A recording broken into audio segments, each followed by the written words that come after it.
Pour ne rien manquer, abonnez-vous maintenant. Sud Radio Parlons Vrai chez Bourdin, 10h30, 12h30, Jean-Jacques Bourdin. Il est 12h07, merci d'être avec nous. Allez, nous allons tout de suite regarder l'actualité, écouter l'actualité, vivre l'actualité.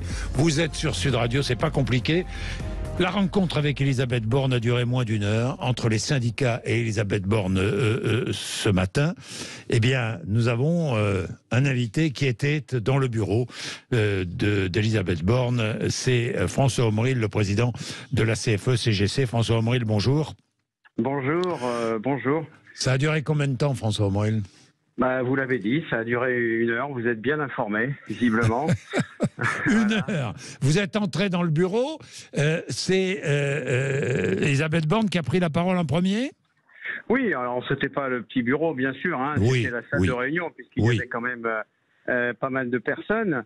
Mais elle a pris la parole, bien entendu, pour essayer de remettre en contexte. Le contexte, vous le connaissez. Oui. Il y a une opération de saute-mouton. Hein. Tout le monde l'a bien compris, l'a bien décodé. Il s'agit de petit à petit habituer l'opinion à cette idée que la réforme des retraites c'est passé, c'est du passé, il faut passer à autre chose, il faut se remotiver, se remobiliser, etc. Bon, nous, on n'a pas mordu à l'hameçon. Hein. Voilà, oui. On a dit les choses. On a dit, écoutez, il n'y a qu'une seule chose à faire, c'est de retirer la réforme. Parce qu'elle n'est Vous pas avez dit ça au bout de... Les 64 ans sont arrivés sur la table au bout de combien de temps ? En fait, elle a fait une introduction, Madame la Première ministre, relativement courte, et ensuite chacun notre tour. Nous étions 8 organisations représentées, c'est l'intersyndicale. Eh bien, on lui a en quelques minutes, 3, 4, 5 minutes, c'est selon, redit les raisons pour lesquelles nous étions opposés à cette réforme, qui sont des raisons pour une nature assez objective en fait. On lui a redit que nous représentions des millions de personnes qui sont mobilisées depuis 2 mois et demi de façon extrêmement massive et visible contre cette réforme et que nous n'avions qu'une seule chose à lui demander, c'est de retirer le projet. Voilà, vous lui avez dit, nous, et là, quelle a été la réponse ? Écoutez, c'est un peu gênant parce que, effectivement, Madame la Première ministre, Elisabeth Borne, n'a pas le mandat pour nous répondre positivement. Moi, je sens, c'est personnel, hein, qu'il n'y a pas grand-chose à faire pour qu'elle réponde à sa volonté à elle, qui serait de dire « Ok, j'ai compris, je retire ».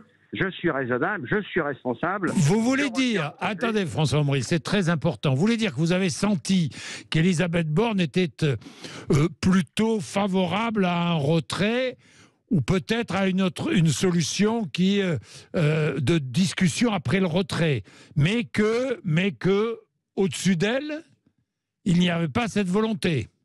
C'est mon sentiment personnel, oui. Je connais Elisabeth Borne depuis un certain temps, j'ai l'habitude de travailler avec elle. Mon sentiment personnel, c'est pas une information en tant que telle, et qu'elle est probablement, très sensible à cet esprit de raison qu'elle a.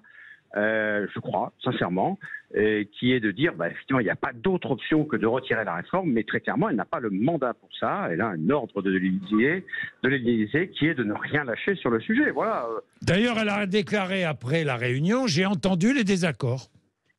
Oui, alors moi je veux bien, mais il arrive un moment où entendre le désaccord, c'est un peu insuffisant pour qualifier l'état de crispation dans lequel on est, parce qu'on n'est plus vraiment sur un désaccord.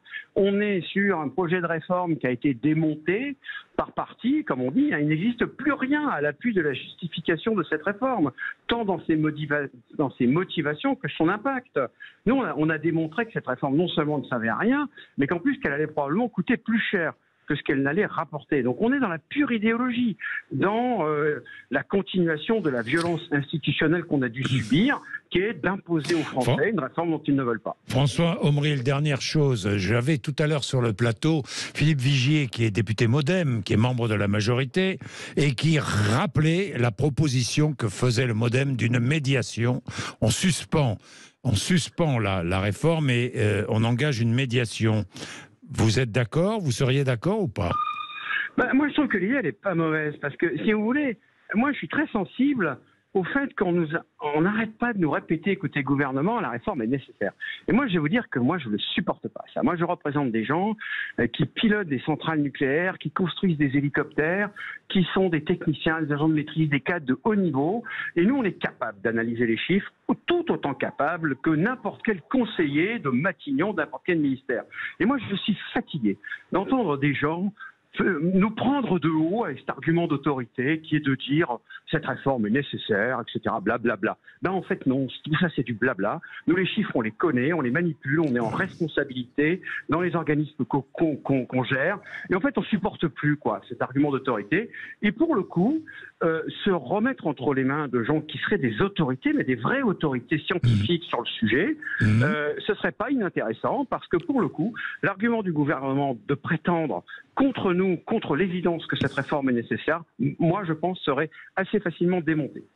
Bien, merci beaucoup François Hill, merci d'avoir été avec nous. Donc vous êtes, pourquoi pas une médiation, vous dites pourquoi pas, il est 12h13, vous êtes sur Sud Radio, vous voyez, nous vivons l'actualité en direct, c'est très intéressant ce que vous entendez, peut-être qu'il va y avoir une petite évolution, je ne sais pas, nous allons voir.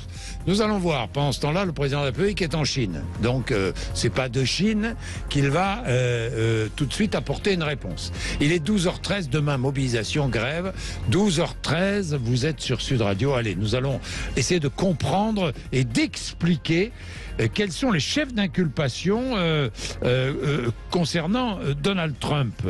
34 chefs d'inculpation. Une justice politique, ça a été sa réplique hier soir. Nous en parlons dans 2 minutes.